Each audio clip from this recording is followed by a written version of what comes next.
మనిషి మా తల్లి లాంటి సున్నమ్మ గారు అడిగితే మా అమ్మ గుర్తొచ్చింది. మా అమ్మ పడ్డ బాధ కష్టం చిన్నప్పుడు మమ్మల్ని సాగినప్పుడు చిన్నప్పుడు ఆమె ఎంత కష్టపడి సాగింది. ఉదయం బావి దగ్గరికి పోతే కూలీలతో పాటు ఆమె పొలంలోకి దిగి పనిచేసేది. వ్యవసాయ పనులన్నీ సొంతంగా చేసేది. మళ్ళా రాత్రి ఇంటికి వస్తే మేము చిన్నగా ఉన్నప్పుడు అన్ని పనులు చేసినాక ఊర్లో అందరూ వండుకున్న తర్వాత మా అమ్మ వండుకునేది. మానవతా దృక్పథం ఉన్న మనిషి మా అమ్మ.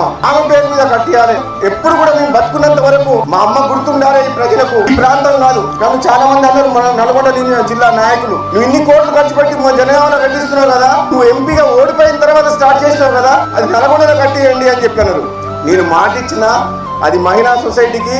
మళ్ళీ నేను ఎంపీగా పోటీ చేయకపోయినా పర్వాలేదు, రాజకీయాల్లో లేకున్నా పర్వాలేదు, ఒక మహిళలకు ఇచ్చిన మాట తప్పను అడిగిందో మా అమ్మ పేరుగా కట్టిస్తా అని చెప్పినా. నాకు తెలుసు మా అన్నగారు చెప్పిండ్రు, నాకంటే ముందు మోహన్ రెడ్డి గారు, యశస్వి గారు చెప్పిండ్రు, మహిళలంటే ఇంత గౌరవం ఉండాలంటే మనకు ఈ ప్రపంచంలో తల్లి